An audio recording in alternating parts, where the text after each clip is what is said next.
안녕하세요.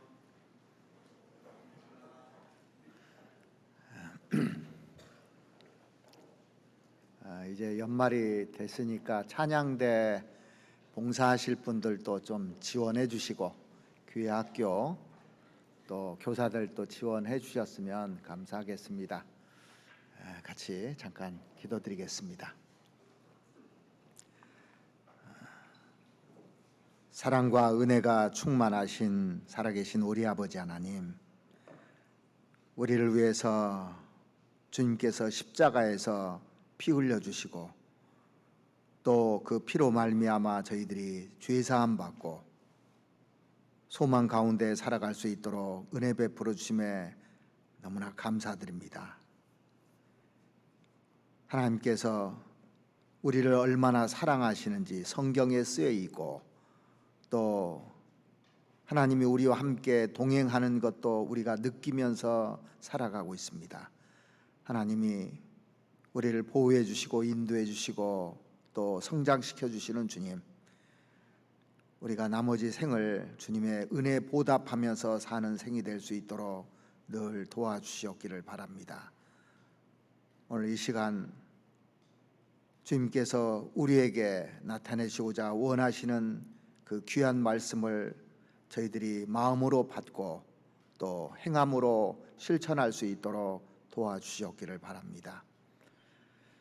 우리 형제자매들 중에 병으로 있는 그 형제자매님들, 주님께서 그 옛날 유대 땅에서 각종 병자들을 고쳐주셨던 그 능력으로 병을 낫게 해주시고 또 영적으로 힘들어하는 분들은 또 말씀으로 힘을 주시고 위로해 주셔서 살아날 수 있도록 하나님 도와주시옵기를 바랍니다. 국내뿐만 아니라 해외에 있는 많은 선교사들과 그 가정들도 주님이 함께 해주시고 도와주셔서 힘있게 복음 전할 수 있도록 은혜 베풀어 주시옵기를 원합니다. 우리에게 남은 날이 얼마 남지 않았다는 것을 늘 인식하며 오늘이 마지막인 것처럼 최선을 다해서 하루하루 살아갈 수 있도록 은혜 베풀어 주시옵기를 바랍니다. 오늘 저희들에게 또 필요한 말씀으로 또 채워주시고 우리가 교훈받을 수 있도록 주님 도와주시옵소서. 우리를 사랑하시는 우리 구주 예수 그리스도 이름으로 기도드렸습니다. 아멘. 성경 찾으시겠습니다. 시편 119편 보시겠습니다. 시편 119편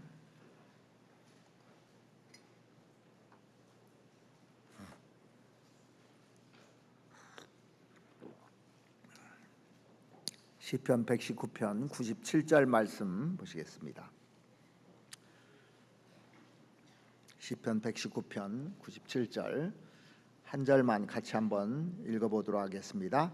내가 주의 법을 어찌 그리 사랑하는지요, 내가 그것을 종일 묵상하나이다. 세상에는 많은 법칙들이 있습니다. 물건을 던지면은 떨어진다는 법칙 있죠. 그걸 뭐라고 합니까? 중력의 법칙이라 그럽니다. 씨를 뿌리면은 거둔다는 법칙이 있어요. 우리가 그래서 그 씨를 뿌리면은 그보다 훨씬 많은 것들을 이렇게 거두지 않습니까? 그래서 자연에 많은 법칙들이 있는 것처럼 신앙에도 법칙이 있습니다. 그래서 그 많은 것을 아는 것보다 더 중요한 게 뭐냐면 법칙을 아는 것이 참 중요한 겁니다. 그래서 법칙이라는 것은 규칙적으로 반복적으로 일정하게 그 일어나는 현상을 가지고 법칙이라 그럽니다. 여기 성경에는 이 법칙이 참 많이 나와 있어요. 여기 시편 119편 찾아놓으셨으니까 27절도 한번 보시겠습니다. 27절에 보시면 나로 주의 법도의 길을 깨닫게 하소서, 그리하시면 내가 주의 기사를 묵상하리이다. 나로 주의 법도의 길을 깨닫게 하소서. 이 법도라는 것이 법칙입니다. 그래서 신앙 생활하는데 이 법칙을 잘 잡잖아요. 법칙을 잘 알면 신앙생활하는데 진짜 도움이 많이 됩니다. 그래서 법칙이라는 것은 보편적인 겁니다. 그래서 누구나 신뢰할 수 있고 확신할 수 있는 것을 가리켜서 법칙이라 그럽니다. 그러면은 이 세상에 왜 그 많은 법칙들이 존재할까요? 무질서하지 않고 법칙들이 존재하는 것은 하나님이 존재하시기 때문에 그렇습니다.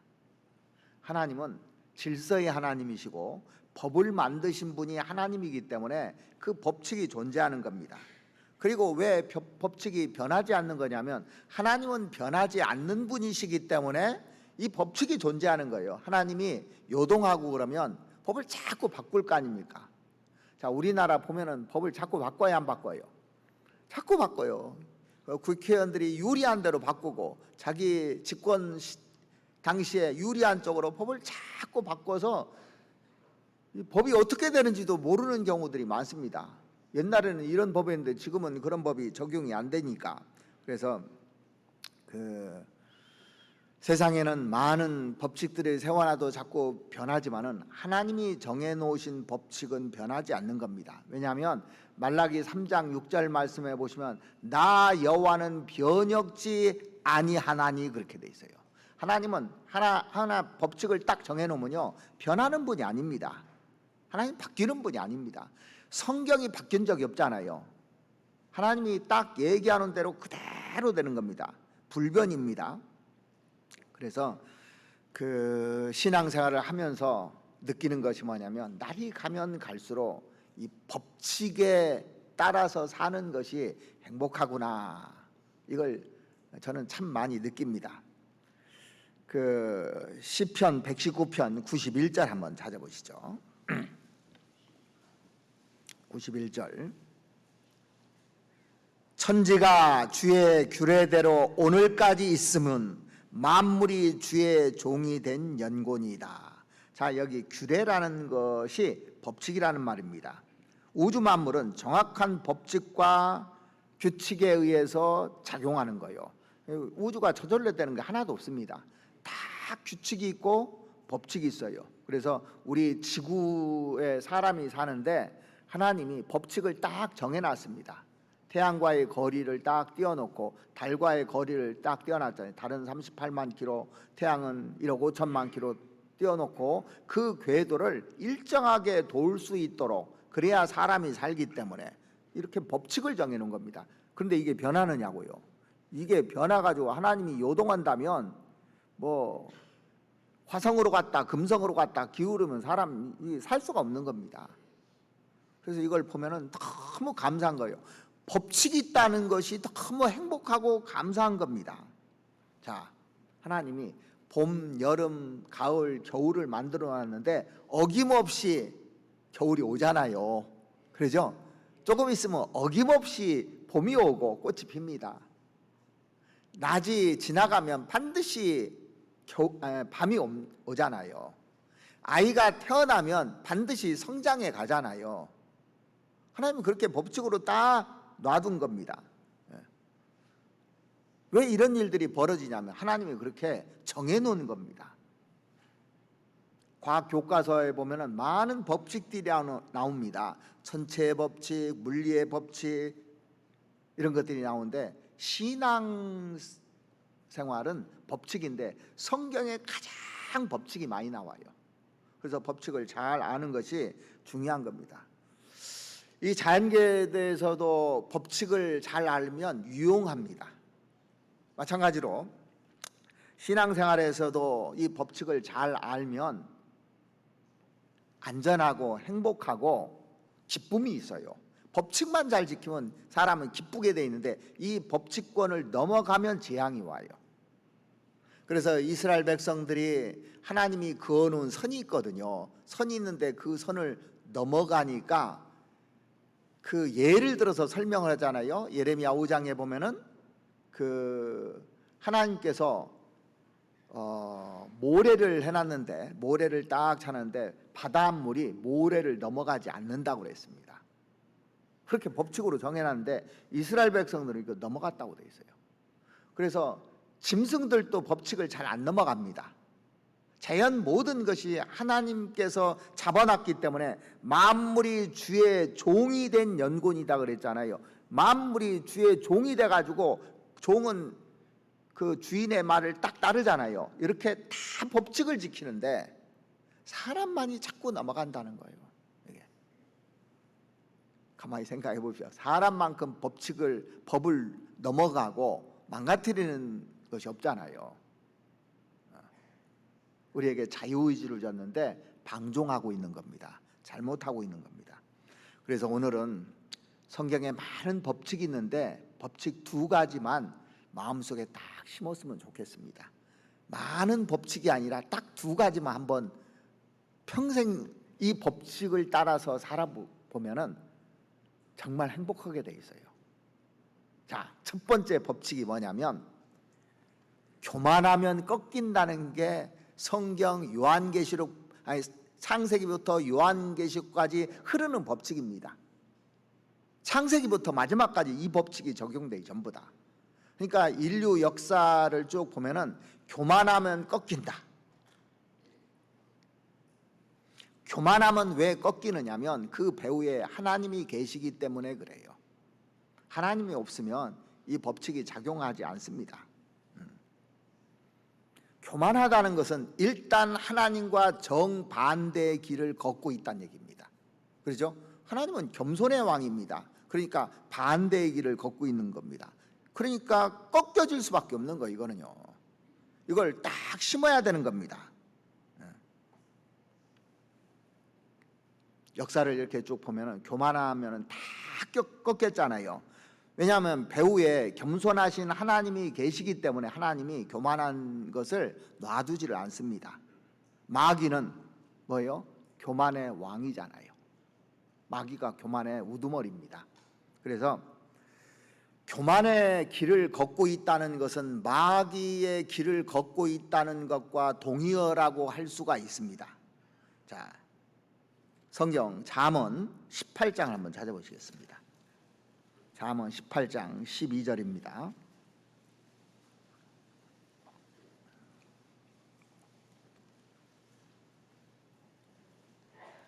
잠언 18장 12절 같이 한번 읽어보시겠습니다.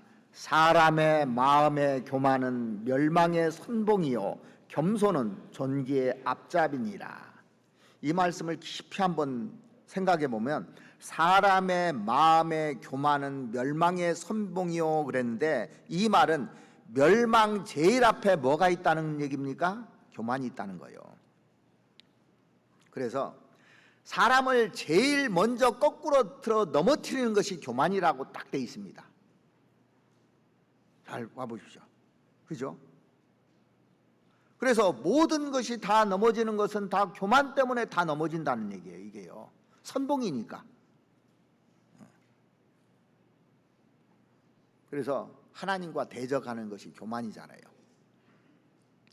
그리고 겸손은 존귀의 앞잡이라. 그러니까 겸손한 사람은 존귀 여김 받는다는 얘기입니다.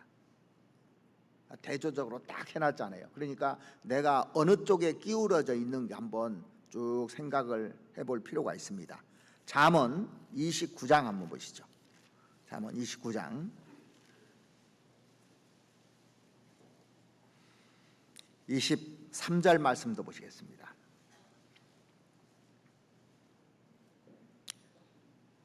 (23절) 사람이 교만하면 낮아지게 되겠고 마음이 겸손하면 영예를 얻느니라. 그러니까 교만하면 낮아진다는 것이 법칙이라는 겁니다. 역사 속에서 제일 교만한 자가 마귀였는데 마귀가 나중에 어떻게 됐냐면 지옥 맨 밑창에 들어갔잖아요. 그죠? 최고 낮아진 위치까지 낮아지게 내버린 겁니다. 그러니까 가장 교만한 것이 하나님과 같이 되려고 도전했다가 떨어진 것이 마귀입니다. 그러니까 사람이요 가장 높이 올라갔다 떨어지면요 낮게 올라갔다 떨어지는 것보다도 이거는 중상 사망입니다. 사망. 그러죠? 조금 올라갔다가 떨어져 봐요.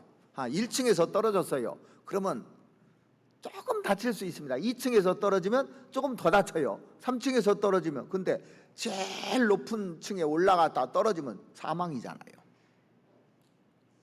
그러니까 높이 올라가는 것이 정말 좋은 게 아니라는 겁니다, 사실은요. 제가 여기 지금 저 선 자리로 보면 제일 높이 있지요, 제가. 여러분들 앉아 있고, 저는 여러분들은 말을 하고 있고 저는 말을 하고 있잖아요. 그러니까 제가 말 한마디만 실수하면 이게 문제가 되잖아요, 그죠? 예. 가만히 있으면 문제가 안 돼요. 그러니까 위에 올라간다는 것이 항상 불안하고 항상 안 좋은 겁니다. 그래서 많이 선생되지 말라는 얘기가 진짜 맞는 얘기 같아요. 그 말씀을 보면서 아이고, 말 안 해야지, 말 안 해야지. 진짜 맞아요.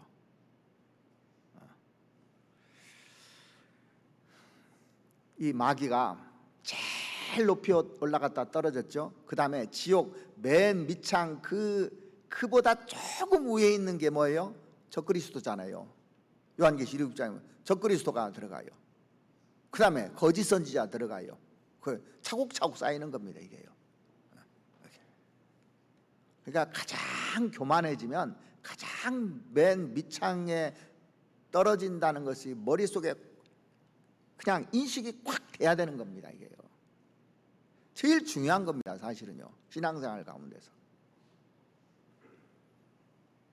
교만하면 낮아지게 되고, 교만하면 진짜 낮아진다는 것이 이게 법칙으로 하나님이 정해놓은 겁니다. 그래서 신앙생활 하는데 교만하면 죽는다, 이 생각을 늘 갖는 것이 필요한 겁니다. 왜? 교만은 그 멸망의 선봉이라고 돼 있어요. 그것 때문에 내가 망하는 겁니다. 사람이 교만하면 어떻게 되냐면 자기 중심적으로 바뀌어요, 사람이. 모든 것이. 그래서 자기가 주장하고 자기 의견을 관철해야 되고 내가 맞고, 항상 이런 생각이 먼저 들어옵니다. 그래서 교만하면요, 사람들을 자꾸 지적합니다. 문제를 제기를 해요. 문제점을 자꾸 드러내고 문제를 제기하게 돼 있습니다. 그런데 낮아진 사람은 어떻게 해요? 지적받으면 바꾸려고 합니다. 이러면 안 되겠구나. 교만하면 바꾸려고 하는 것이 아니라 어떻게 합니까? 남의 탓으로 돌려요. 자기 중심적이 되면은 말씀에 불순종하게 돼 있어요. 그러니까 교만하고 불순종과 교만은 한 쌍입니다. 연결돼 있어요. 불순종한다는 것은 교만하다는 증거고, 교만한 사람은 불순종하게 돼 있습니다. 이 말씀에요.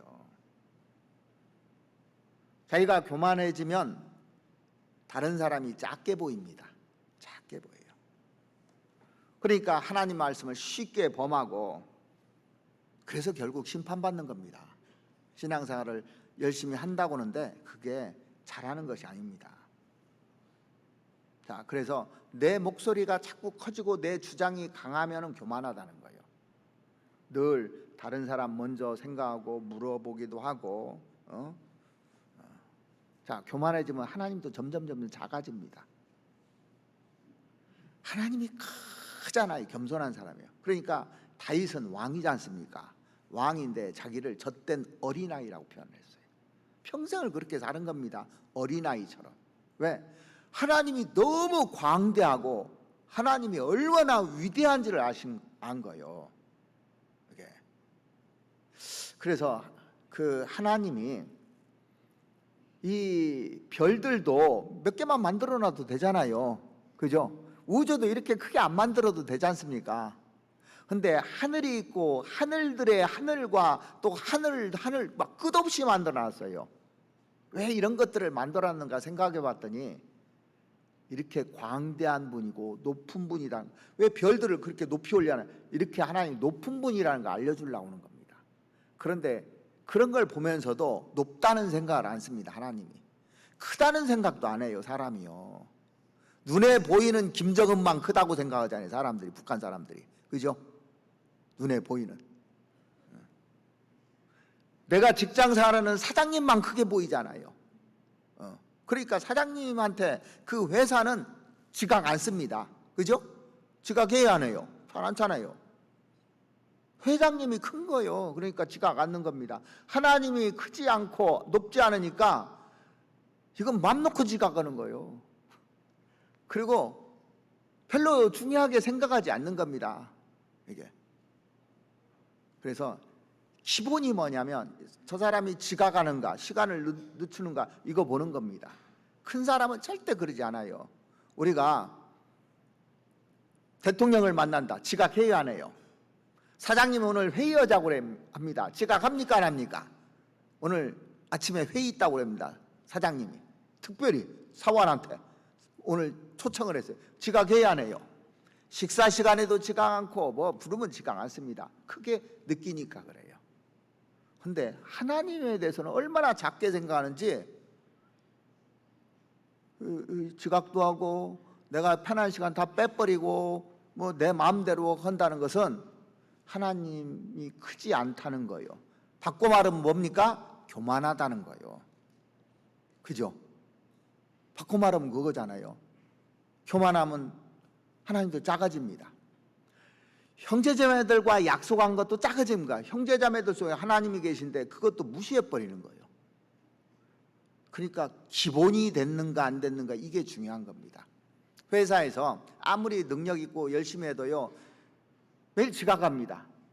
출근 시간을 매일 지각하고 뭐 자기 멋대로 합니다. 자, 교만해지면 자기에게서 은혜가 자꾸 떠나요. 은혜가 떠나면 어떻게 되냐면 마음이 냉랭하게 바뀌어버립니다. 이게 냉랭해집니다. 차갑게 바뀌는 겁니다. 자, 내가 회사 다니는데 이제 올해 그만둘 거예요. 그러면 대충 다녀요? 충성을 다합니까? 네? 올해 그만둘 거예요 이제. 그러면 대충 해버립니다.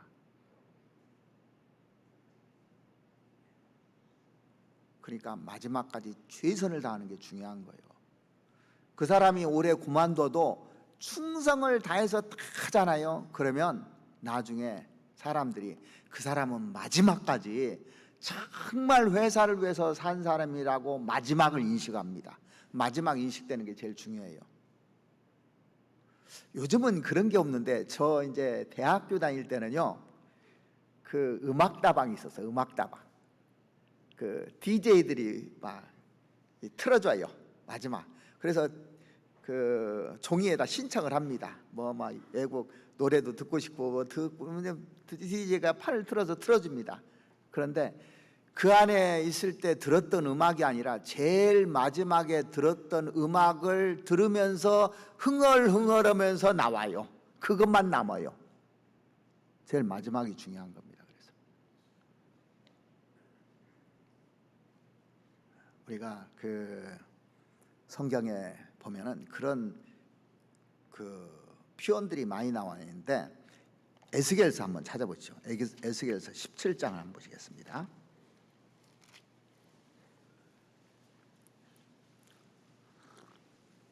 에스겔 17장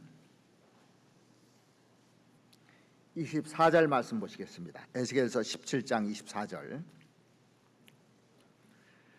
들의 모든 나무가 나 여호와는 높은 나무를 낮추고 낮은 나무를 높이며 푸른 나무를 말리우고 마른 나무를 무성케 하는 줄 알리라. 나 여호와가 말하고 이루느니라 하라. 자, 이게 하나님 말씀 맞죠?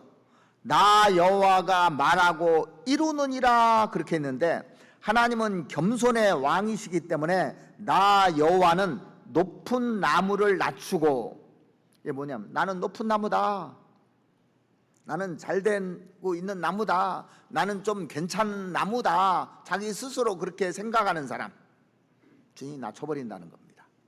이게요. 그래서 사사기에도 보면은 그 가시나무는 스스로 높이잖아요. 감람나무, 무화과나무, 포도나무는 자기를 낮추는 겁니다.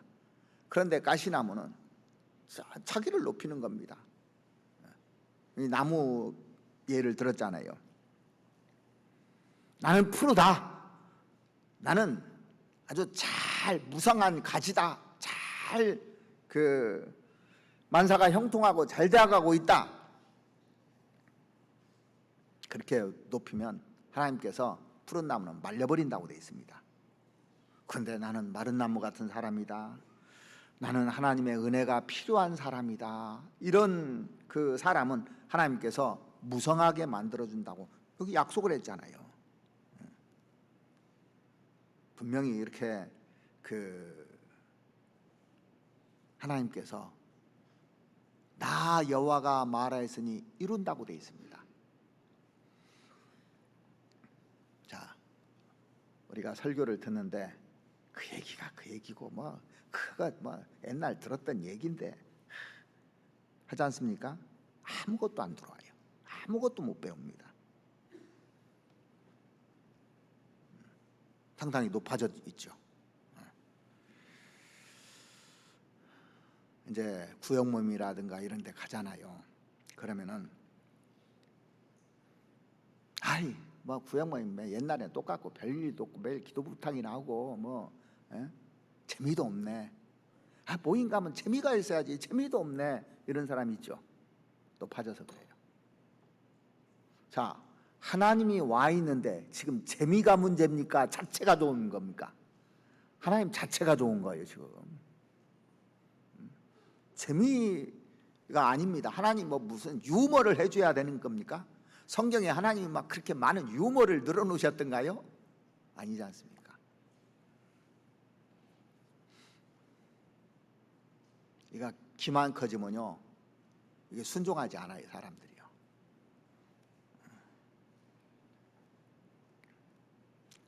그래서 높아지면 하나님께서 여기 뭐라고 했냐면 말려버린다고 돼 있어요.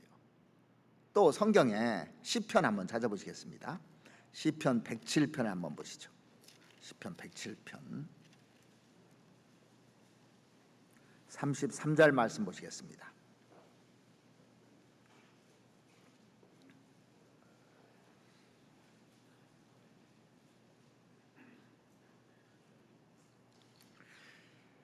여호와께서는 강을 변하여 광야가 되게 하시며 샘으로 마른 땅이 되게 하시며 35절 또 광야를 변하여 못이 되게 하시며 마른 땅으로 샘이 되게 하시고. 자, 하나님께서 하신다고 돼 있죠. 하나님은 강을 변하여 광야가 되게도 하시고 샘을 변하여 마른 땅이 되게도 하신다고 그랬습니다. 신앙생활도 마찬가지입니다. 개인이 교만해지면 이 마음에 강이 흐르고 샘이 흐르고 기쁨이 충만하고 즐거워야 되는데 어느 순간인가부터 마음이 자꾸 메말라져 가고 있어요. 또 광야가 되고 마른 땅이 되고 답답해집니다. 마음이 막 자꾸 답답해져요. 왜 그런 줄 아십니까? 교만해서 그런 거예요. 사실은요. 성경에 이렇게 나와 있잖아요. 자기가 희생하고 마음을 낮추면 주님께서 광야를 변해서 못이 되게도 하시고 마른 땅을 샘으로도 바꿔주시고 은혜가 강처럼 흐르게 한다고 분명히 성경에 돼 있잖아요. 그러니까 이게 법칙이라니까요. 딱따구리가요 나무를 팍 쪼아댔답니다. 근데 어느 순간 번개가 꽉 그 나무에 친 거예요. 그러니까 나무가 뚝 부러진 거예요. 근데 딱따구리가 나무 부러지는 거 보고 내 불이 실력이 얼마나 좋은 줄 알아? 자랑했다는 거예요. 자기가 부러뜨린 거예요? 번개가 부러뜨린 거예요? 자기가 한 건 줄 착각하는 겁니다. 이게요.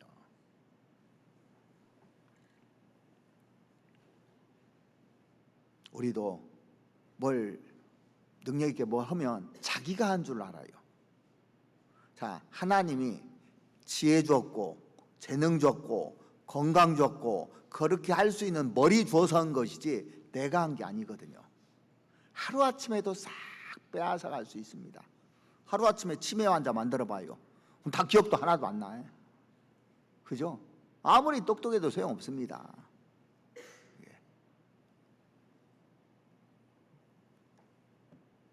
그래서 잘 되면 내 탓, 못 되면 남 탓. 그래서 부모 탓도 하고 환경 탓도 하고 또 누구 형제자매 탓하고 교회 탓하고 교만하다는 증거입니다. 사실은요. 마음이 겸손하면 내가 잘못되고 내 문제고 자기 탓으로 돌리게 돼 있습니다. 그리고 하나님께 영광을 좋으면 영광을 하나님께 돌리게 돼 있고, 뭐든지 잘 되면 하나님이 나를 이렇게 능력 주고 재능 주고 해서 이렇게 됐다고 생각하는 겁니다. 그래서 마음이 교만해지면 자기 중심이 된다는 것을 늘 생각해야 되는 겁니다. 사람이 교만이 올라오면 은혜가 떠나요. 은혜가 떠나지 않습니까? 즐거움이 없고 기쁨이 없고 하지 않습니까? 내리막길로 걸어갈 수밖에 없어요. 이거는요. 왜 교회 안에서, 가정에서, 직장에서 다들 이렇게 문제가 생기느냐? 교만 때문에 그렇습니다. 우리 교회가 그렇다는 것이 아니고 미리 예방주사를 놓는 거예요. 우리 하면 안 된다고. 그렇게 하나님께서 잘 하시는 분들 많잖아요. 다. 제가 그 사무엘 하에 보면은 그 내용 나오죠. 우사 집에 법궤가 들어오잖아요. 그래서 그 집에 법궤가 몇 년 동안 있었습니까? 20년 동안 있었어요. 법궤가. 법궤를 만지면 죽는다는 거 압니까? 모릅니까? 다 알아요. 사람들이. 이 법궤를 만지면 안 되는 겁니다. 손으로. 그러니까 법궤가 있으니까 불안해요, 안 불안해요? 만지면 죽으니까. 우리 집에 법궤 들어오는 것이 불안한 겁니다. 사실은요. 좋으면서도 하나님이 함께 하시니까 좋으면서도 만지면 죽으니까 불안한 겁니다. 구원받은 사람도 구원받으면 즐겁고 행복한데 말씀을 제대로 안 들으면 하나님 징계하니까, 말씀대로 안 하면 징계하니까 막 불안하기도 하죠. 말씀대로 안 살 때는. 그런데 그 우사와 야요가 자기 집에 법궤가 있으니까 이렇게 생각했을 겁니까? 이렇게 생각했을 거예요. 처음에는 법궤 절대 만지면 안 된다고. 만지면 죽는다고. 그러니까 옆에 갈 리도 없어요. 근처도 안 가려고 그래요. 이게. 처음에는 법궤 보면서 겁나니까 근처도 안 갔습니다. 점점 세월이 흘러가는데 아무 일도 없잖아요. 별로 큰 일도 없고. 그러니까 이제 가서 구경도 하고 법궤 구경도 하고, 야, 참 멋있게 생겼구나. 그런데 만지면 죽는다니까 만지진 않아요. 이렇게 구경도 이제 다 합니다. 그리고 집이 평화롭고 아무 일도 없고 좋은 겁니다. 세월이 흘러가면서 이제 늘 같이 있다 보니까 이게 법궤가요, 하나님이 함께 하시는 걸로 느낀 것이 아니라 상자로 변했어요. 상자로. 그냥 상자가 하나처럼 그냥 있는 거예요. 그냥. 나중에 이 법궤가 다윗성으로 옮겨갈 때 그 법궤를 앞장서서 모은 사람이 그 우사하고 야요가 이 법궤를 이렇게 그 앞에서 이제 모는 겁니다. 이 소를 모은 사람이에요. 소에다 이제 실어가지고 법궤를 가져갔잖아요. 그런데 이 가다가 나곤의 타작마당에서 이 그 소가 뛰니까 법궤가 넘어지려고 하는 거예요. 법궤가 넘어지려고 하니까 가서 확 잡은 겁니다. 그래서 하나님과 충돌돼 있다고 그랬잖아요. 그래서 그날 그 두 사람이 죽어버렸잖아요. 자, 이 얘기를 왜 하나님께서 써놨느냐? 익숙해지니까 상자로 변한 거예요. 하나님이 광대하고 높으신 하나님인데 익숙해지니까 어떻게 돼 있어요? 아무것도 아닌 걸로 생각되는 겁니다. 처음에 여러분들이 구원받고 그 구원받은 형제자매들을 볼 때 어떻게 보였어요? 천사로 보였어요. 저도 그랬어요. 천사로. 근데 익숙해지니까 어떻게 돼요? 함부로 하는 겁니다. 형제자매들을. 상작각보다도 이제 못하게 보는 겁니다. 이게. 그래서 하나님과 충돌되는 거예요. 그러면 죽는 거예요. 무섭죠? 제가 왜 법계를 이렇게 쭉 써놨는가 생각해 보니까, 야, 이게 사람이 그 무감각해지는 게 이게 큰 문제구나. 크신 하나님이 커지지를 않는 거예요. 이게 주님이 머리고 우리가 몸이라고 배웁니다. 근데 그렇게 생각하지 않아요. 그러니까 집안에서도요, 남편이 처음에는 컸는데 남편이 그 다음부터 어떻게 돼요? 이제 남편이 아무것도 아닌 겁니다. 이거 막 질서를 세워놨는데 함부로 하는 거예요. 이제 교회에서도 마찬가지고 직장에서도 그렇고. 이걸 왜 그 법계에 대해서 만지면 죽는다고 써놨는지 한번 보십시오. 그걸 보면서 참 교훈이 많이 됐습니다. 마태복음 16장 18절 말씀해 보시면, 너는 베드로다. 내가 이 반석 위에 내 교회를 세우리니. 내 교회 누구 교회요? 하나님 교회입니다. 그런데 마치 자기가 교회 주인인 것처럼 착각하는 사람들이 있어요. 그 중에 보면은요, 교회들 이렇게 쭉 보면요, 교회에 그런 분들이 가끔 있더라고요. 우리 교회는 없어서 다행입니다.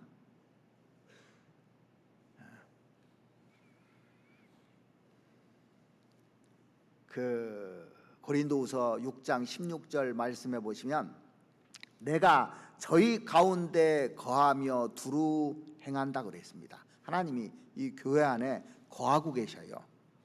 자, 구원받은 사람 속에 성령이 거하시잖아요. 다 거하고 계셔요. 지금 여기 거하고 계시고 두루 행하면서 다 살펴보시는 겁니다.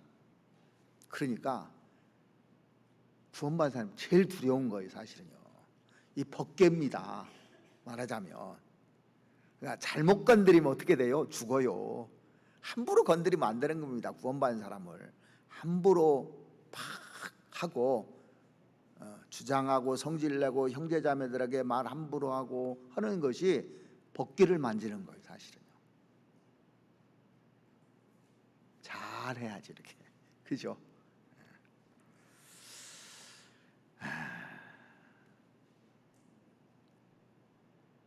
처음에 교회 들어왔을 때 정말 조금 전에 말씀드렸듯이 천사같이 보였고, 다 그냥 존귀하면 보였고 위대하게 보였고, 그런데 1년 지나고 2년 지나고 이제 세월이 지나다 보니까 형제자매들의 단점도 보이잖아요.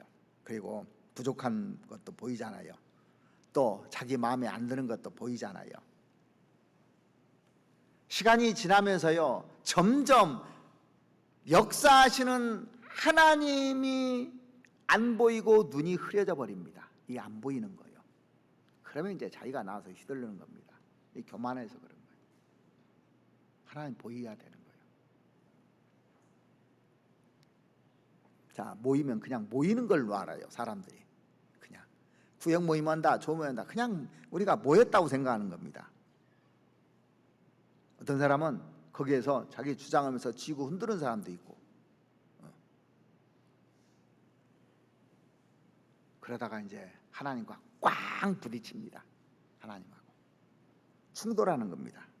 왜 충돌하냐? 왜 사람이 충돌하는 것은 교만하기 때문에 충돌하는 겁니다. 이게 진짜 구원받고 나서 조심해야 될 것이 이거라고 생각합니다. 자, 내가 구원받은 것이 확실한데 잘못된 교리를 가지고 들어온다? 교만해서 그런 거예요. 도덕적으로나 이런 것으로 잘못된 것에 막 빠져서 막 휘둘린다? 교만하면 그렇게 되는 겁니다. 하나님이 안 보이니까. 그러니까 죄를 지으면서 봉사한다는 것은 어림없는 소리입니다. 사실은요, 어떤 때는 하나님 눈도 감아주는데 지속되잖아요. 드러나면 뽑아버려요. 이게요.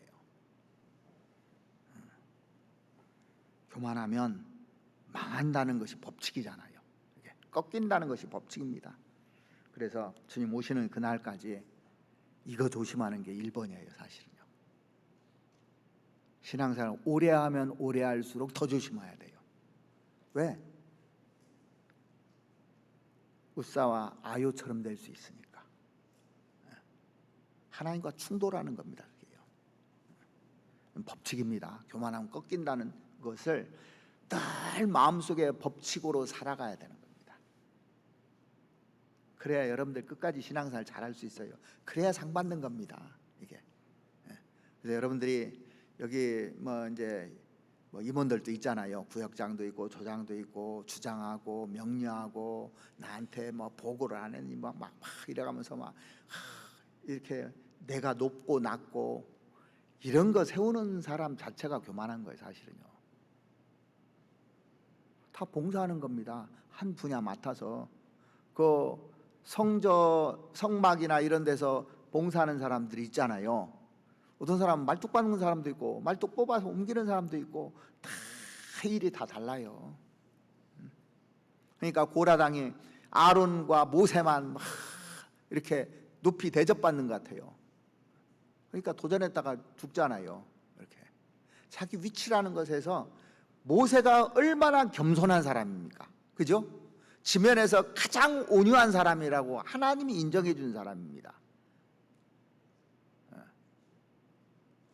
그러니까 앞에 있는 사람일수록 더 겸손하고 온유하고 해야 되는 겁니다.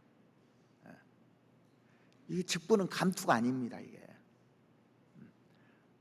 무슨 높은 직분 있고 낮은 직분 있고 이런 게 아닙니다. 세상 그건 조직에서 하는 얘기죠. 성경에서는 가장 낮아진 자가 가장 높은 자라고 성경에 분명히 돼 있잖아요. 그러니까 성경의 말을 안 듣는 겁니다. 사람들이요. 대접하는 자가 가장 높은 사람입니다. 대접받는 사람이 높은 사람이 아니고 대접하는 사람이 높은 거예요. 예수님은 가장 높은 분이죠. 근데 예수님이 섬기려고 오셨어요. 내가 섬김을 받으려 하리 함이라 도리어 섬기려 하고 자기 목숨을 많은 사람의 대속물로 주리 하리 하심이라 그랬는데 섬기는 사람이 가장 높다고 되어 있습니다. 그리고 또 한 가지 법칙은 낮은 자를 통해서 일한다는 게 법칙입니다. 낮아진 자를 통해서 일을 하십니다. 높아진 자를 통해서 일하시는 게 아니십니다. 낮은 자 이꼴 작은 자, 내가 작다고 생각하는 사람을 통해서 일을 해요. 이 바울이 원래 이름이 사울이었잖아요. 사울은 높은 자라는 뜻이고 바울은 작은 자라는 뜻입니다. 원래 이 바울이 대단한 사람입니다. 지금으로 말하면 하버드 출신이에요. 그리고 그 당시에 바리새인 중에 바리새인이고 로마 시민권도 가진 사람이고 대단한 사람입니다. 지금 학벌로나 뭘로나. 그런데 가장 낮아졌잖아요. 그러니까 가장 귀하게 쓰는 겁니다. 우리 교회도 또 의사분들도 있고 직업이 좋은 분들도 있고 그런데 정말 감사한 것은요, 그런 분들이 더 겸손하더라고요. 늘 감사합니다. 사실 내세우지 않고 더더욱 겸손해요. 보니까. 그러니까 교회가 잘 되는 겁니다.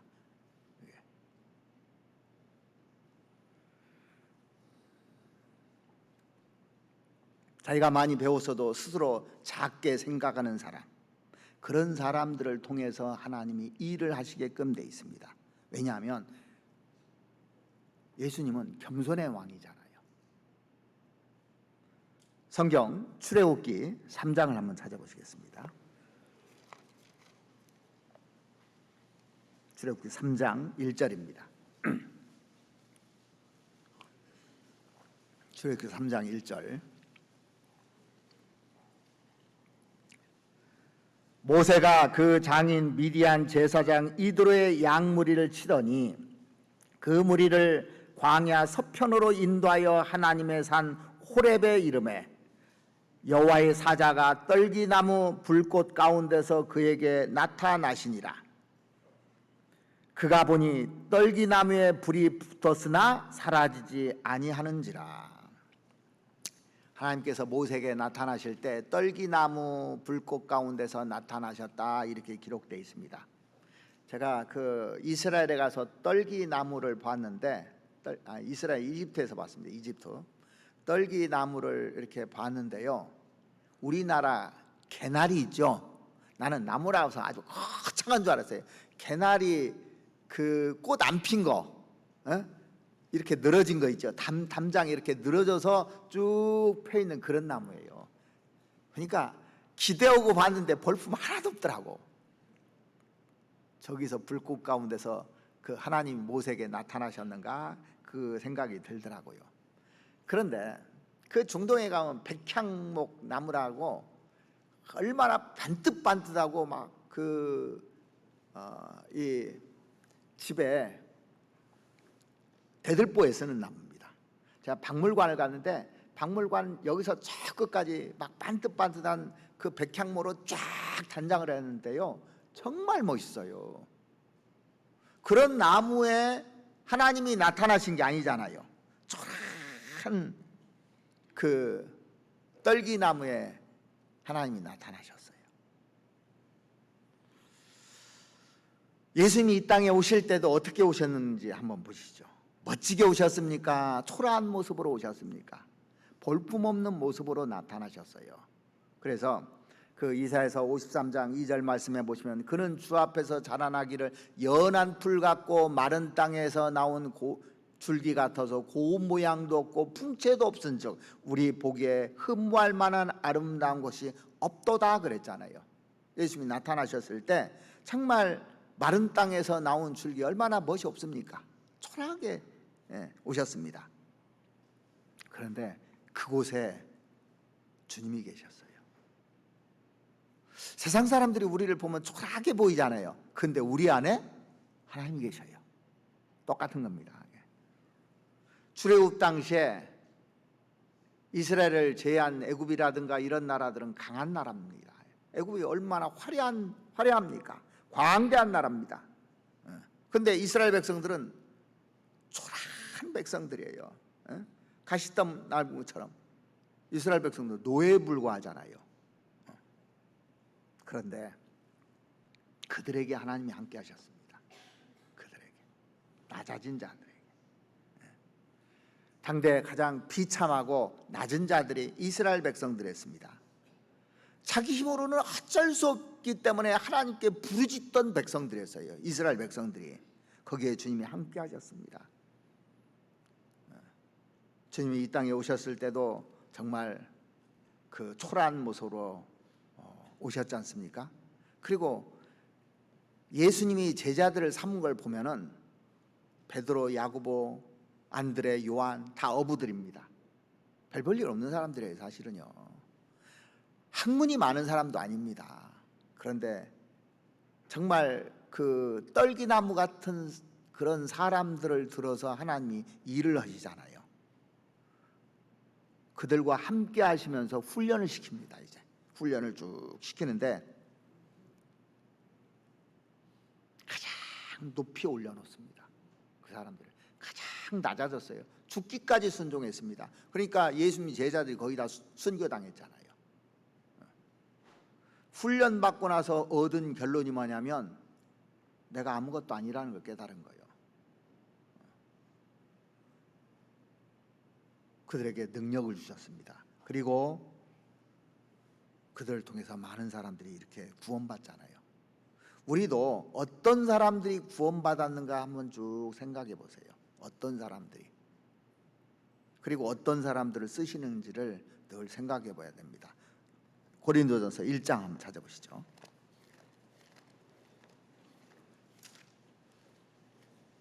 고린도전서 1장 26절입니다.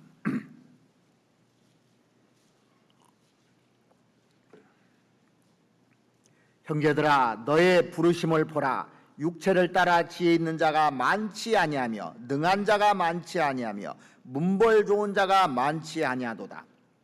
그러나 하나님께서 세상에 미련한 것들을 택하사 지혜 있는 자들을 부끄럽게 하려 하시고 세상에 약한 것들을 택하사 강한 것들을 부끄럽게 하려 하시며 하나님께서 세상에 천한 것들과 멸시받는 것들과 없는 것들을 택하사 있는 것들을 폐하려 하시나니 이는 아무 육체라도 하나님 앞에서 자랑하지 못하게 하려 하십니다. 지혜 있는 자가 있기는 있지만 많지 않다고 돼 있죠. 성경에 능한 자가 있기는 있지만 많지 않다고 돼 있습니다. 문벌 좋은 자가 있기는 있지만 많지 않다고 돼 있습니다. 그렇죠? 하나님께서 약한 자, 멸시받는 자, 없는 자 이런 자들을 택해서 이 일을 하시는 이유가 뭐냐 이거예요. 하나님은 겸손의 왕이기 때문에 그래. 겸손한 분이기 때문에. 하나님 능력 많잖아요. 능력 많은 사람이요.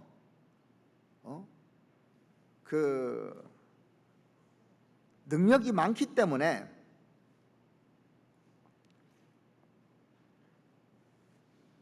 약한 자들을 택해서 이렇게 하나님이 사용하시는 겁니다. 이 모세가 이집트에서 40년 살았잖아요. 애굽의 학문을 다 배운 사람입니다. 학문에 통달하고 말에 통달하고 대단한 사람이에요. 사실은요. 우리 모세 같은 사람 없을 거예요 아마 이 중에. 그런데 그 모세를 하나님이 쓰시지 않았어요. 애굽에 40년 동안 그 학문을 배운 모세를 하나님이 안 쓰셨습니다. 뭐 했습니까? 그거 가지고 사람 죽였어요. 그 잘난 지혜 가지고 사람 죽였잖아요.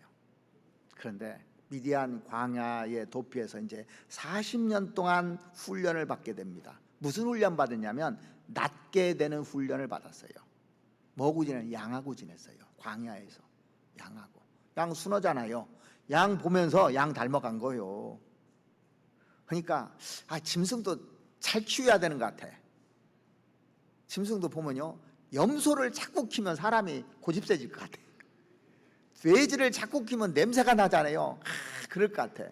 근데 소는 정한 짐승이요. 소 키우면 소가 이게 온유하잖아요. 하나님 제사로 드리는 거잖아요. 그러니까 소를 닮으면 사람이 온순해질 것 같아. 양을 키우면 더울 것 같아. 짐승을 키워도 그런 걸 키워야 될 것 같아. 그죠? 제 생각입니다. 그러니까 가끔 보면요, 소 키우는 사람들 보니까 착하더라고. 돼지 키우는 사람은 좀 또 이게 냄새가 자꾸 나. 개를 키우면 더울 거요. 그래서 사람도요, 온유한 사람하고 같이 놀면 온유해져요. 싸나운 사람하고 같이 하면 싸나워집니다. 자기도 모르게. 이게 조금은 맞는 것 같죠. 다 그런 건 아니지만. 그렇다고 혹시 돼지 키우는 사람인데 나 돼지 다 팔고 다른 걸로 바꾸라는 얘기 아닙니다. 자, 그래서 이제 미디안 광야에서 자기 껍질이 다 벗겨진 겁니다. 그리고 순진하고 양같이 바뀌어졌어요. 그래서 지면에서 가장 온유한 사람으로 되니까 그때 하나님이 쓰시잖아요. 근데 나는 괜찮은 사람이다, 나는 능력 있는 사람이라, 뭐 이런 사람, 하나님 그런 능력이나 기백 가지고 쓰시는 거 아닙니다. 착각하면 큰일 납니다.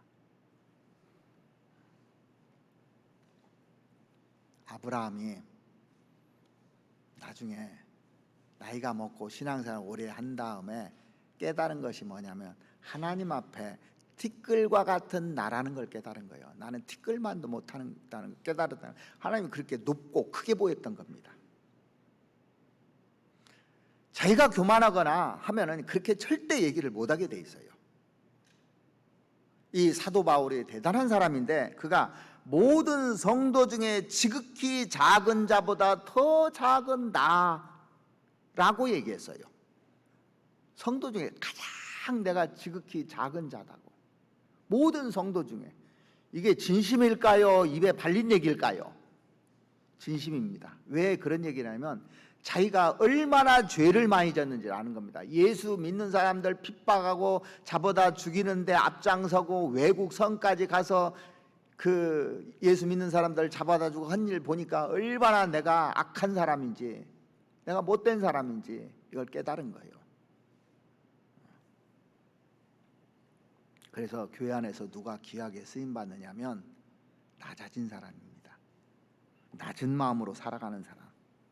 주님이 그 눈여겨보십니다. 함께 하시기 때문에 두루 행하여 두루 가하여 행한다고 되어 있잖아요. 다 보시는 겁니다. 그리고 그 사람을 통해서 귀하게 일하는 것이 틀림없습니다. 이건 법칙이거든요. 예수님이 예루살렘 입성할 때 나귀 타고 입성하셨습니까? 나귀 새끼 타고 입성하셨습니까? 기왕이면 나귀 타고 가고 싶지 나귀 새끼 타고 가고 싶겠습니까? 여러분들, 기왕이면 좋은 걸 내가 갖고 싶지 안 좋은 걸 갖고 싶어요? 기왕이면 말 타고 오고 싶지 그것도 나귀 새끼 타고 싶겠습니까? 그걸 보면서 이게 내가 제일 안 좋고 또 제일 낮은 것을 선택해야 되는구나. 이게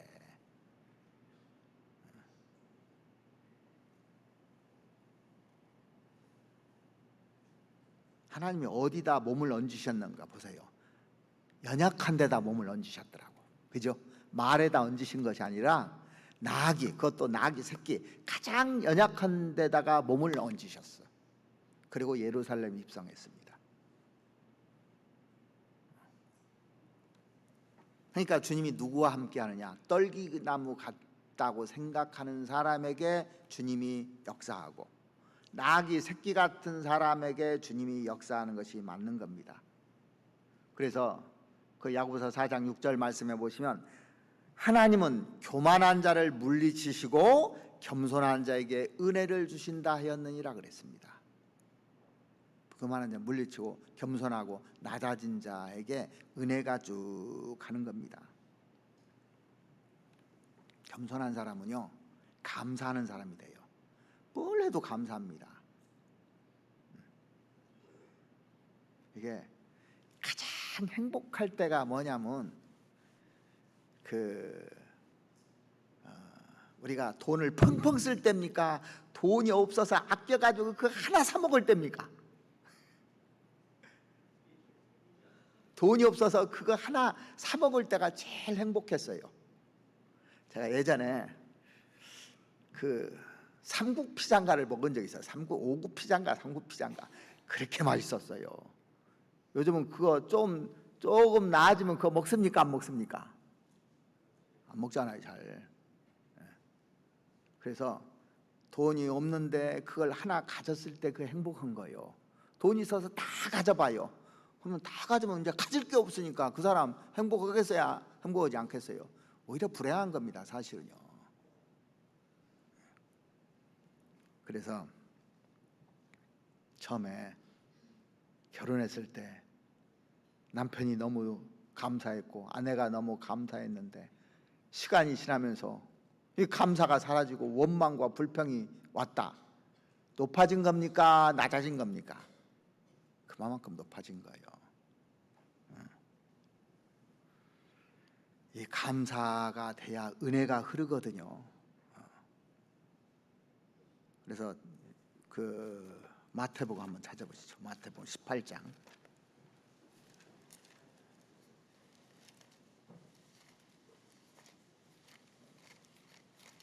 마태복음 18장 3절 말씀 보시겠습니다.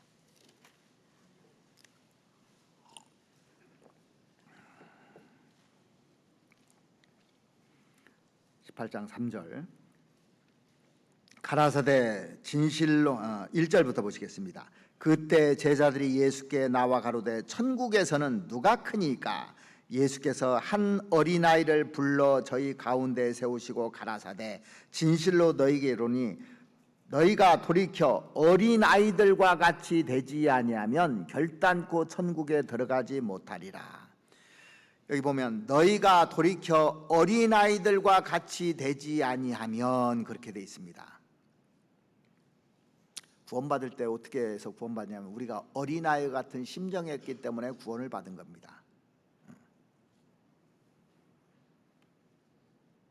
근데 지금 어떻게 돼 있는가 한번 생각해 보세요. 이런 마음이 계속 있는가? 하나님께서 나에게 주신 아내를 늘 감사하고 있는가? 내 남편을 늘 감사하고 있는가?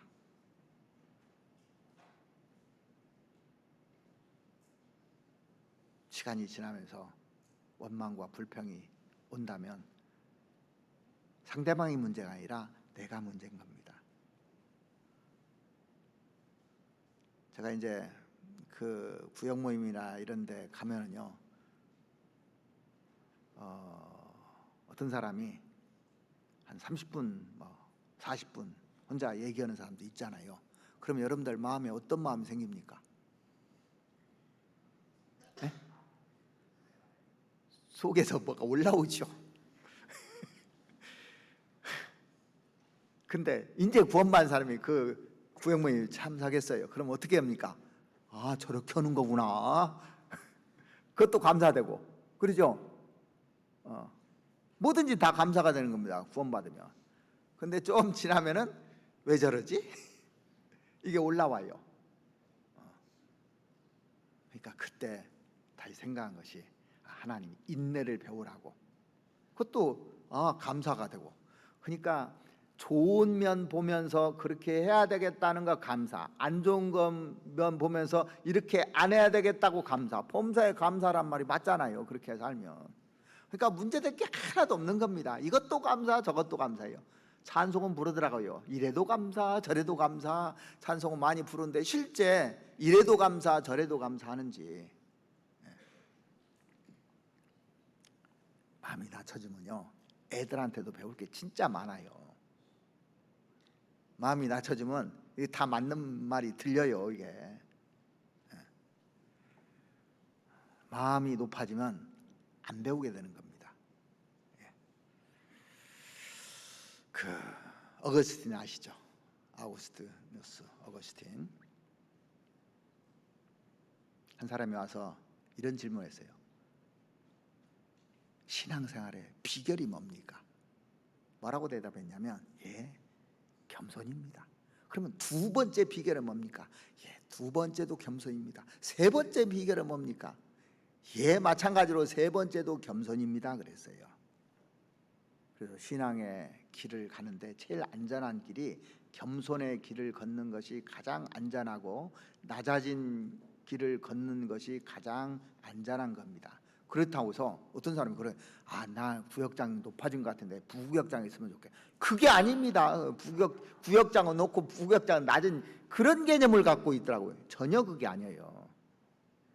그거 잘못 생각하고 있는 겁니다. 그런 생각은 아예 버려야 돼요. 목사는 높고 형제자매는 낮고 이런 게 어딨냐고요. 하나님 보실 때도 그럴까요? 전혀 그렇지 않다고 생각합니다. 저는 하나의 맡은 찬양대 봉사하듯이 저도 말씀으로 봉사하는 사람이에요. 사실 전혀 높아질 이유도 없고, 이제 힘든 것이 제가 결정해야 되니까 하나님께 기도하고 결정해야 되는 겁니다. 제 의나 또 내 속에 있는 이런 거 가지고 결정은 문제가 되잖아요. 그래서 늘 하나님께 묻고 기도하고 기다립니다. 하나님 근데 때가 되면 다 일을 하셔요. 왜? 일을 하시는 여호와라고 돼 있잖아요. 내가 일을 하는 것이 아니고 하나님이 일을 하는데 나는 얹어서 가는 사람입니다. 그러니까 내가 앞장서서 가면 안 되고 하나님이 가면 뒤따라가는 게 나아요. 북한에서는 김정은의 앞에 가면 죽인다면서. 그러죠? 자기 딴은 앞에 가도 안 죽이더라고. 근데 하나님보다 앞서가면 안 되는 겁니다. 말씀보다 앞서가면 안 되고 기도보다 앞서가면 안 되는 거예요. 내가 주장하고 앞서간다는 건 높아졌다는, 하나님보다 높다는 얘기입니다. 그래서 천국에서 누가 크냐고 그랬잖아요. 이 어린아이와 같이 되지 않으면 결단코 천국에서 클 수 없다고 돼 있습니다. 그러니까 낮아진 사람이 크다는 얘기를 강조하고 있는 거잖아요. 천국에 들어가는 것도 낮아진 사람, 어린아이 같은 마음이 있는 사람이 들어가고, 천국에서 큰 사람도 그 사람이 크다고 분명히 얘기를 해놨어요. 5절 한번 보시겠습니다. 또 누구든지 내 이름으로 이런 어린아이 하나를 영접하면 나를 영접함이니. 마음이 높아지면 어떻게 돼요? 애들 오면 야 저리 가 저리 가, 야, 귀찮아 조용히 해, 막 이래버리잖아요. 그게 아니라는 겁니다. 여기 보면 어린아이 하나를 영접하면, 그 초등학생도 구원받았어요. 또 이렇게 있잖아요. 그러면 그 잘 해주면 하나님 영접하는 거라고 돼 있습니다. 나를 영접함이니 그렇게 돼 있습니다. 그러니까 마음이 낮추면 애들도 귀하게 생각합니다. 마음이 낮아지면 인제 구원받은 사람을 귀하게 생각합니다. 이게 마음이 높아지면요, 내가 오래됐다고 깔아뭉깁니다. 그리고 함부로 합니다. 막 시켜먹어요 그냥 다. 7절에 보시면 실족해 하는 일들이 있음을 인하여 세상에 화가 있도다. 실족해 하는 일이 없을 수는 없으나 실족해 하는 그 사람에게는 화가 있도다. 교만하면 어떻게 되냐면 남을 넘어뜨리게 되고 그 사람 탓으로 돌리게 됩니다. 자기 탓은 안 하는 겁니다. 다 자기는 잘하고 다른 사람 못한다고 생각하는 거예요. 왜 저러냐고 생각하고 문제를 제기하는 겁니다. 마음이 낮춰지면요, 사람 실족해 하는 건 꿈도 안 꿉니다. 절대. 이제 구원받은 사람이 누구 막 하면서 실족해 하는 거 꿈꿉니까? 절대 꿈을 안 꿔요.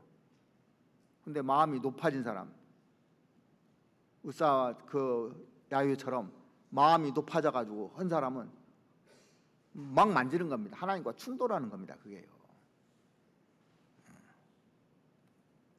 그러니까 마음이 낮아진 사람은 어떻게든지 화목하려고 그래요. 화목하려고, 충돌하려고 하지 않고. 마태복음 5장 한번 보시죠. 마태복음 5장. 여기는 이따 18장 한번 더 보겠습니다. 마태복음 5장 먼저 보시죠. 5장 23절 말씀 보시겠습니다. 그러므로 예물을 제단에 드리다가 거기서 내 형제에게 원망들을 들을 만한 일이 있는 줄 생각나거든 예물을 제단 앞에 두고 먼저 가서 형제와 화목하고 그 후에 와서 예물을 드리라. 하나님께 예물을 드리다가 원망 들을 만한 일이 생각나거든 즉시 화목해라 그랬습니다. 즉시라고 됐습니다. 낮추는 사람은 그게 가능한 거예요. 그런데 교만한 사람은 그게 안 됩니다. 화해 안 해요. 교만하면.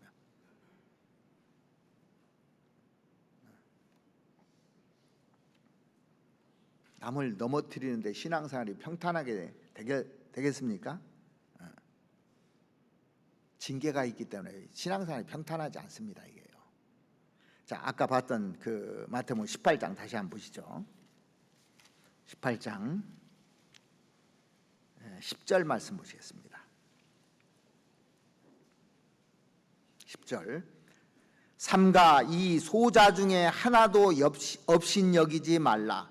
너에게 말하노니 저희 천사들이 하늘에 계신 내 아버지의 얼굴을 항상 배옵느니라. 자, 이 말 보면 무섭잖아요. 진짜 무서운 말이에요. 왜 그러냐면 삼가 이 소자 중에 하나도 업신여기지 말라 하면서 저의 천사들이, 자, 각자 천사들이 있습니다. 구원받은 사람들. 천사들이 하늘에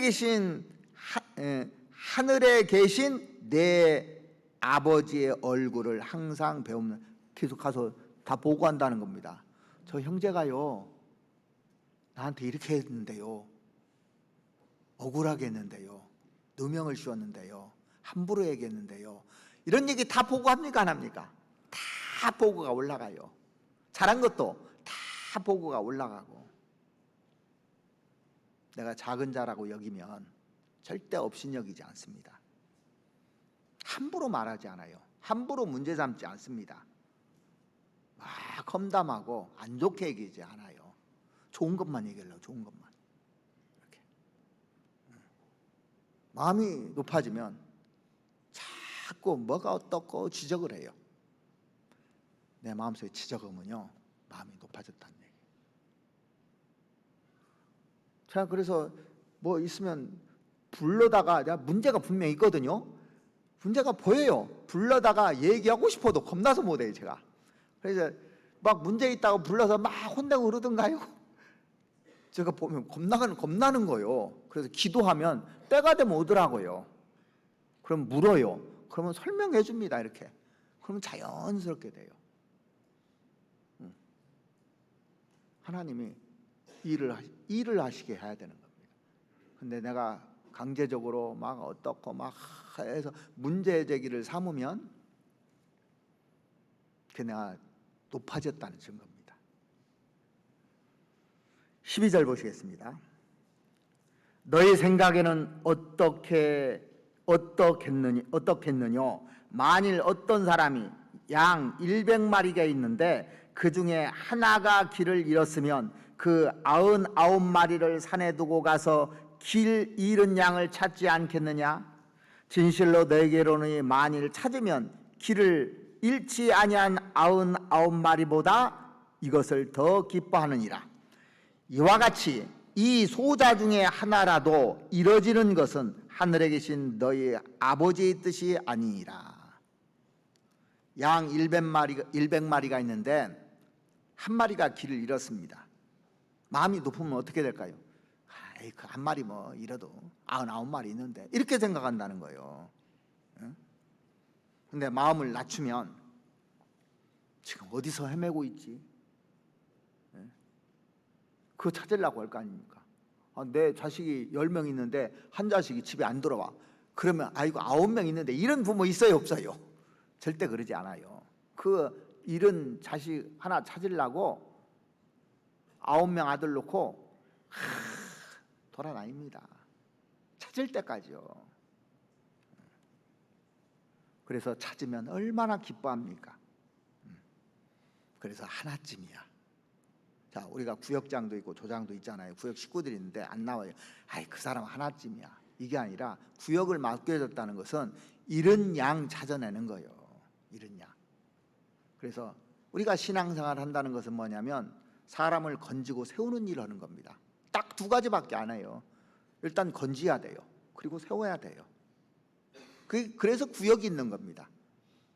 구역의 일이 그거거든요. 건지고 세우는 일.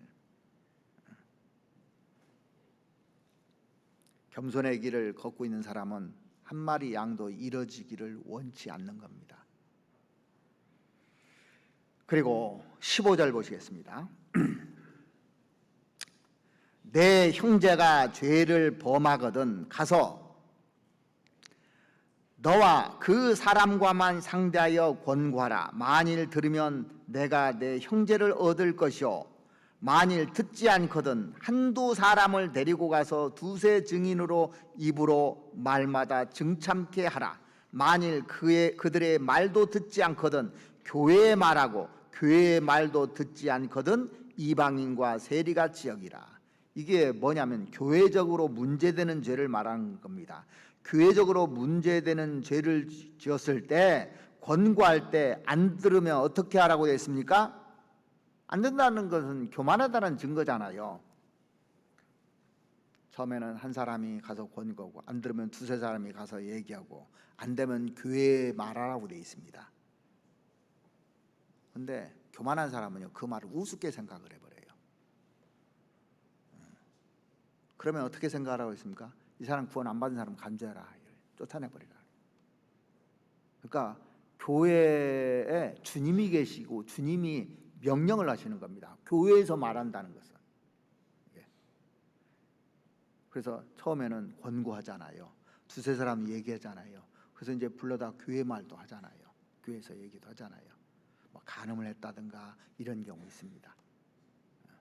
교회적으로 문제가 되는 이런. 또 교리적으로 문제가 되는 죄가 있어요.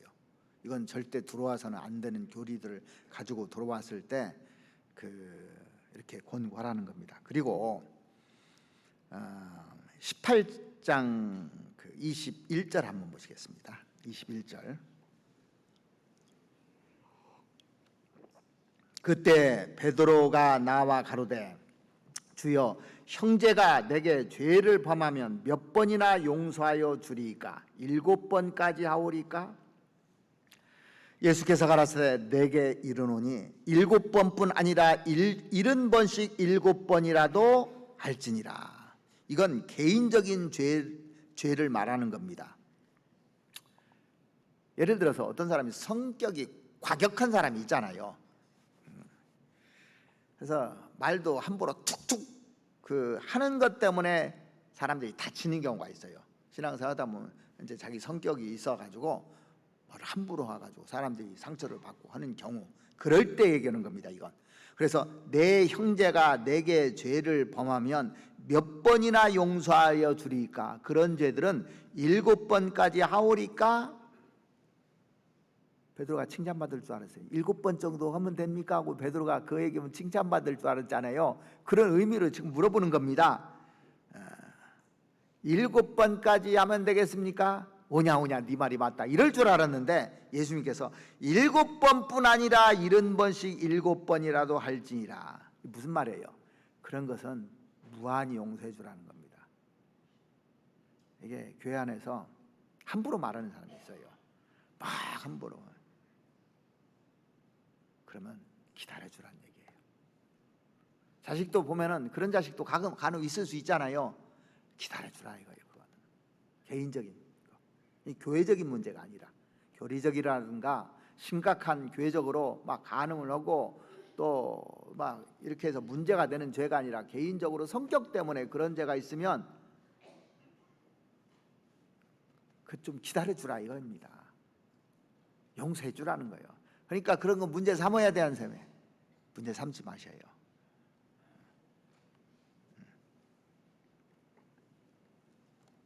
근데 마음이 높아지면 그거 가만 안 놔둡니다. 들이받아요, 서로. 높아져서 그래요. 성경에 이렇게 돼 있잖아요. 개인적으로 이런 거 있으면은 좀 기다려주고.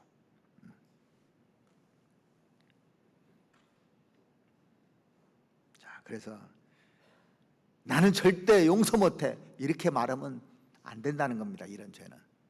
그러니까 교리적인 죄는 절대 용서가 안 되는 겁니다. 하나님이 쫓아버리라고 했어요. 그리고 간음해가지고 또 뭐 하면은 징계를 합니다. 교회에서 반드시 징계를 하게 돼 있어요. 그걸 서운하다고 하면 안 됩니다. 이방 결혼하면 하나님이 싫어하는 거잖아요. 징계하라고 돼 있어요. 성경에. 그건 교회적인 죄입니다. 그건 불러다가 얘기를 해요, 자꾸. 그런데 개인적으로 막 뭐 문제가 있고 뭐 하면 저한테 얘기하는 사람이 있어요. 그러면 듣고 끝나버려요. 저는 불러다 얘기 안 씁니다. 제가 기도해주고 또 기다려주고. 어떤 사람은 그러더라고요. 왜 불러다가 얘기를 안 해주고 불러다 혼을 안 냈냐고 그러더라고요. 성경에 용서해 주라고 했다고. 성경이 그렇게 돼 있잖아요. 그래서 여러분들이 성경을 잘 보십시오. 나도 그럴 수 있어요. 우리 다 그런 사람들입니다. 나는 완벽합니까? 나도 부족한 것이 있어요. 그래서 서로 문제 삼지 말아야 돼요. 교회적인 죄 이해는 그렇게 문제 삼으면 안 되는 겁니다. 그래서 가정생활에서도 그렇게 문제 삼을 필요 있습니까? 없습니까? 가정생활에 전부 다 잘 자란 거 가지고 잔소리하고 문제 삼고 하니까 계속 문제가 있는 가정이 돼버리는 거예요. 교회도 자꾸 문제를 삼으면 문제 있는 교회가 돼버리는 겁니다.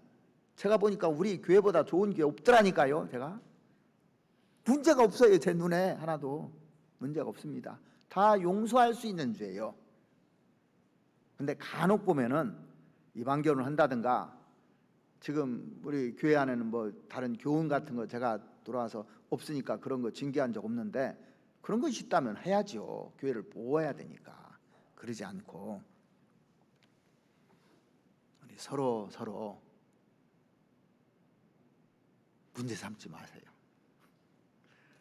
좀 문제가 있을 수 있어요. 다 저부터도 문제 많은 사람인데 멀리서 보니까 문제 없죠? 가까이 와봐요. 문제 많지.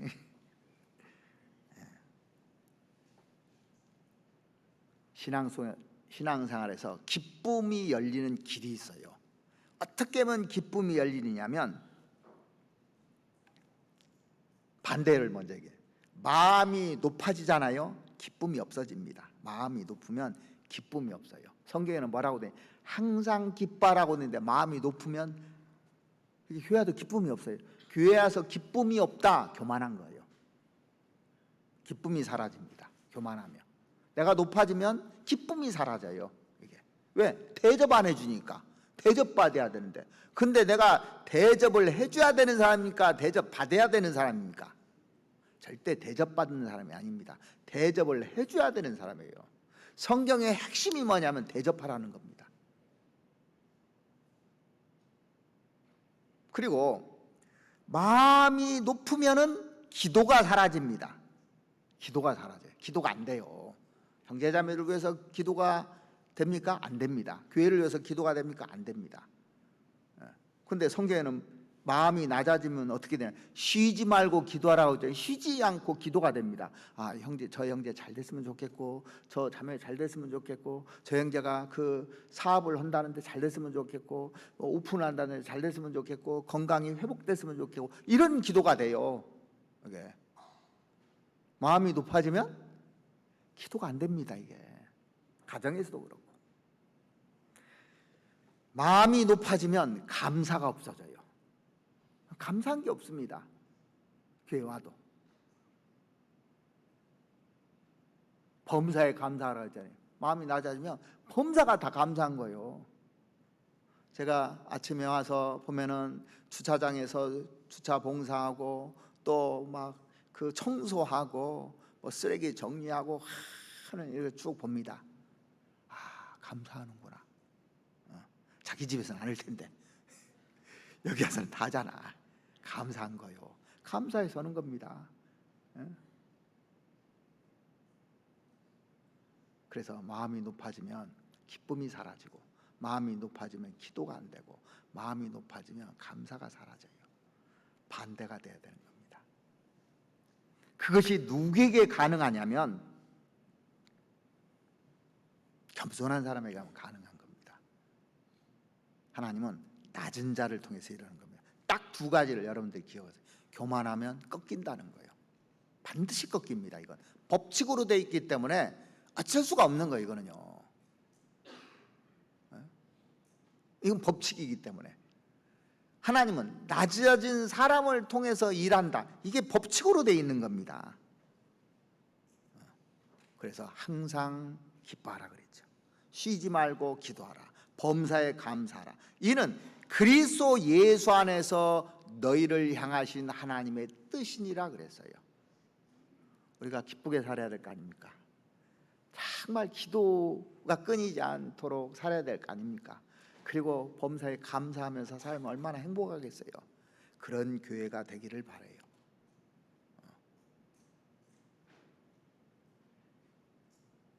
같이 기도하시겠습니다. 우리를 사랑하시는 우리 아버지 하나님, 하나님께서 세상에 법칙을 만드시고 이 법칙대로 운행해 가시는 것을 저희들이 잘 알고 있습니다. 그러나 무엇보다도 이 신앙 안에서 많은 법칙이 있다는 것을 우리가 깨닫습니다. 오늘은 주님께서 우리에게 들려주신 교만하면 꺾인다는 법칙과 낮아진 사람을 통해서 일하신다는 법칙을 배웠습니다. 이 말씀이 내 몸에 양약이 되고 새겨져서 나머지 생을 행함으로 살아갈 수 있도록 은혜 베풀어 주시옵기를 바랍니다. 나를 돌아보고 내가 얼마나 교만해져 있고 또 높아져 있는지를 살필 수 있는 시간을 허락해 주심에 너무나 감사를 드립니다. 마음이 높아지면 기쁨이 사라지고, 마음이 높아지면 기도가 사라지고, 마음이 높아지면 감사가 사라진다는 말씀을 들으면서 저희들 항상 기뻐하고 쉬지 말고 기도하고 범사에 감사할 수 있는 사람으로 살아갈 수 있도록 은혜 베풀어 주시옵기를 간절히 원합니다. 우리를 사랑하시는 우리 구주 예수 그리스도 이름으로 기도드렸습니다. 아멘.